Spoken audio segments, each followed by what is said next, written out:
ప్రభువైన యేసుక్రీస్తు పరిశుద్ధమైన నామంలో దేవుని పిల్లలకు శుభములు. ప్రియులరా, దేవుని మహాకృపను బట్టి ఆగస్టు నెల 1వ తారీఖున మొదలుపెట్టిన ఈ ఆదికాండ గ్రంథ ధ్యానాలు నిర్విరామంగా క్రమం తప్పకుండా ప్రతిరోజు ఒక అధ్యాయం చొప్పున ధ్యానం చేసుకోవటానికి దేవుడు చూపిన ఆయన మహాకృపను బట్టి ముందుగా ఆయనకి స్తుతి, మహిమ, ఘనత, ప్రభావములు ఆరోపిస్తూ ఉన్నాను. క్రమం తప్పక చూసి ఈ యొక్క వీడియోల ద్వారా వాక్యాన్ని ధ్యానం చేసిన ప్రతి ఒక్కరికి ప్రత్యేకంగా వందనాలు తెలియజేస్తూ ఉన్నాను. ప్రియులరా, వాక్యంలో ఎదగడానికి కీర్తనల గ్రంథం 1వ అధ్యాయములో చెప్పబడినట్లుగా యెహోవా యందు భయభక్తులు మనకు రావాలి, వాక్యమందు మనము బలపడాలి, వాక్యంలో చిగురించు మొక్క వలె మనము మొవ్వు వెయ్యాలి అని అంటే తప్పకుండా వాక్య ధ్యానము చాలా అవసరమై ఉన్నది. దివారాత్రములు దీనిని ధ్యానించువాడు ధన్యుడు అని దేవుడు అందుకే చెప్పాడు. ఆయన చెప్పిన మాట చొప్పున ఈ ఆదికాండ గ్రంథ ధ్యానాలు క్రమం తప్పక మనం ధ్యానం చేసుకోగలిగాము. అందును బట్టి ఆయనను స్తుతిస్తూ ఉన్నాను. ఈ వీడియోలో చివరి అధ్యాయమైన 50వ అధ్యాయానికి సంబంధించినటువంటి ప్రశ్నలకు సమాధానాలను చూద్దాం. మొదటి ప్రశ్నకు సమాధానం: యోసేపు తన తండ్రి శవమును సిద్ధపరచమని ఎవరికి ఆజ్ఞాపించెను? యోసేపు తన తండ్రి శవమును సిద్ధపరచమని ఎవరికి ఆజ్ఞాపించెను? సమాధానం: యోసేపు తన తండ్రి ముఖము మీద పడి అతన్ని గూర్చి ఏడ్చి అతన్ని ముద్దు పెట్టుకొనెను. తరువాత యోసేపు సుగంధ ద్రవ్యములతో తన తండ్రి శవమును సిద్ధపరచవలెనని తన దాసులైన వైద్యులకు ఆజ్ఞాపించెను. 2. ఇశ్రాయేలు యొక్క దేహము సిద్ధపరచుటకు ఎన్ని దినాలకు సంపూర్తి ఆయను? ఇశ్రాయేలు యొక్క భౌతిక దేహము సిద్ధపరచుట ఎన్ని దినాలకు సంపూర్తి ఆయను? సమాధానం: ఇశ్రాయేలును సుగంధ ద్రవ్యములతో సిద్ధపరచబడు వారి కొరకు దినములు సంపూర్ణమగునట్లు అతని కొరకు 40 దినములకు సంపూర్తి ఆయను. 3. ఇశ్రాయేలును గూర్చి ఐగుప్తీయులు ఎన్ని దినాలు అంగలార్చిరి? ఇశ్రాయేలును గూర్చి ఐగుప్తీయులు ఎన్ని దినాలు అంగలార్చిరి? సమాధానం: ఇశ్రాయేలును గూర్చి ఐగుప్తీయులు 70 దినాలు అంగలార్చారు. 4. యోసేపు ఫరో ఇంటి వారితో మాట్లాడి ఫరోతో చెప్పమన్నదేమిటి? యోసేపు ఫరో ఇంటి వారితో మాట్లాడి ఫరోతో చెప్పమన్నది ఏమిటి?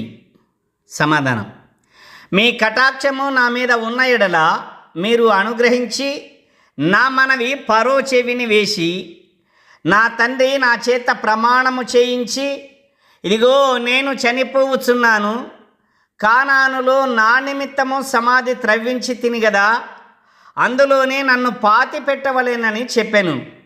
కాబట్టి మీ సెలవైతే నేను అక్కడికి వెళ్ళి నా తండ్రిని పాతి పెట్టి మరలా వచ్చేదనని చెప్పుడు అని వారికి చెప్పాను. 5. ఫరో యోసేపుకు సెలవిచ్చినది ఏమిటి? ఫరో రాజు యోసేపుకు సెలవిచ్చినది ఏమిటి?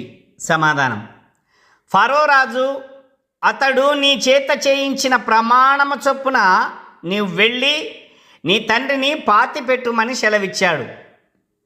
6. యోసేపు తన తండ్రి శవమును పాతి పెట్టుటకు ఎవరెవరిని వెంటబెట్టుకొని బయలుదేరాడు? యోసేపు తన తండ్రి శవమును పాతి పెట్టుటకు ఎవరెవరిని వెంటబెట్టుకొని బయలుదేరాడు? సమాధానం: యోసేపుతో సహా ఫరో ఇంటి పెద్దలైన వారిని, అతని సేవకులందరూ, ఐగుప్తు దేశపు పెద్దలందరూ, యోసేపు ఇంటి వారందరూ వెళ్ళిరి. వారు తమ పిల్లలను, తమ గొర్రెల మందలను, తమ పశువులను మాత్రము గోషేను దేశములో విడిచిపెట్టి వెళ్ళిరి. 7. యోసేపు తన తండ్రిని గూర్చి ఎన్ని దినాలు అంగలార్చి దుఃఖించెను? యోసేపు తన తండ్రిని గూర్చి ఎన్ని దినాలు అంగలార్చి దుఃఖపడి ఉన్నాడు?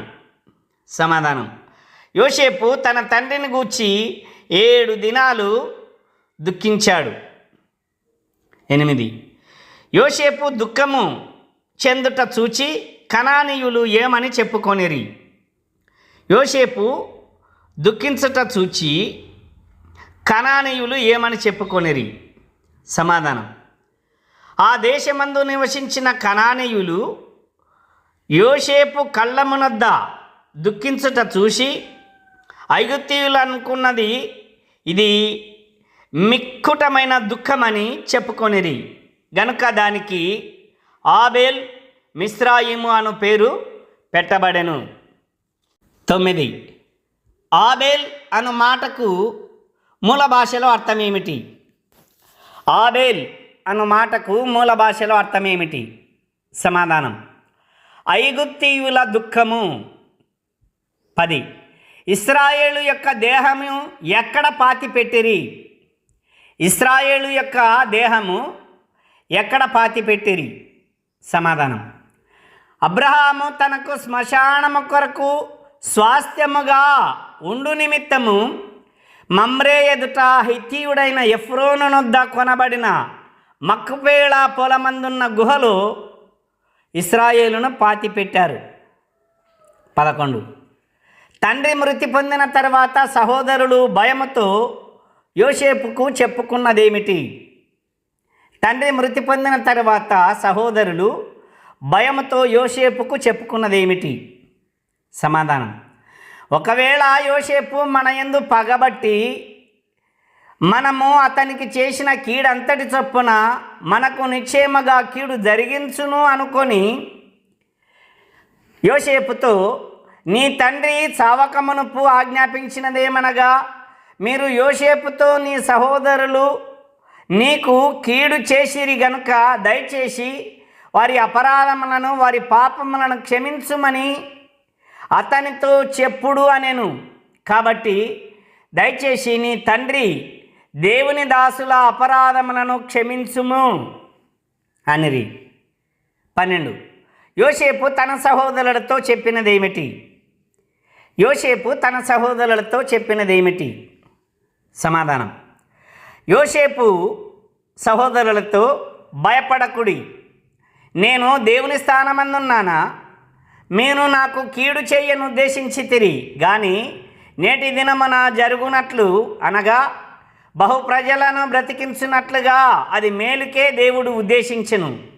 కాబట్టి భయపడకుడి, నేను మిమ్ములను మీ పిల్లలను పోషించేదనని చెప్పి వారిని ఆదరించి వారితో ప్రీతిగా మాట్లాడెను. 13. యోసేపు ఎన్ని తరాల కుమారులను చూశాడు? యోసేపు ఎన్ని తరాల కుమారులను చూశాడు? సమాధానం: యోసేపు ఎఫ్రాయిము యొక్క 3వ తరము పిల్లలను చూసెను. మరియు మనష్షే కుమారుడైన మాకీరునకు కుమారులు పుట్టిరి. యోసేపు ఒడిలో ఉంచబడి ఆడుకొనిరి. 14. యోసేపు తన సహోదరులతో చివరిసారి చెప్పినదేమిటి? యోసేపు తన సహోదరులతో చివరిసారి చెప్పినదేమిటి? సమాధానం: నేను చనిపోవచ్చున్నాను. దేవుడు నిశ్చయముగా మిమ్మల్ని చూడవచ్చి ఈ దేశంలో నుండి తాను అబ్రహాము, ఇస్సాకు, యాకోబులతో ప్రమాణము చేసి ఇచ్చిన దేశమునకు మిమ్మల్ని తీసుకొని పోవునని చెప్పాను. దేవుడు నిశ్చయముగా మిమ్మల్ని చూడవచ్చును. అప్పుడు మీరు నా ఎముకలను ఇక్కడ నుండి తీసుకొని పోవాలని చెప్పి ఇశ్రాయేలు కుమారుల చేత ప్రమాణము చేయించుకొనెను. 15. యోసేపు ఎన్ని సంవత్సరాలు బ్రతికాడు? యోసేపు ఎన్ని సంవత్సరాలు బ్రతికాడు? సమాధానం: 110 సంవత్సరాలు బ్రతికాడు. 16. ఈ అధ్యాయములో ఎన్ని వచనాలున్నాయి? ఈ అధ్యాయంలో ఎన్ని వచనాలున్నాయి? సమాధానం: 26 వచనాలున్నాయి. దేవునికి స్తోత్రాలు. ప్రియులరా, ఈ ఆదికాండ గ్రంథ ధ్యానాలు ఇంతటితో ముగించబడ్డాయి. ఈ ధ్యానాలలో క్రమం తప్పక చూసిన మీకందరికీ, వాక్యాన్ని ధ్యానించిన మీకందరికీ ప్రత్యేకంగా వందనాలు తెలియజేస్తున్నాను. దేవుడు మిమ్మును మీ కుటుంబాలను ఆశీర్వదించునుగాక. ఆమేన్.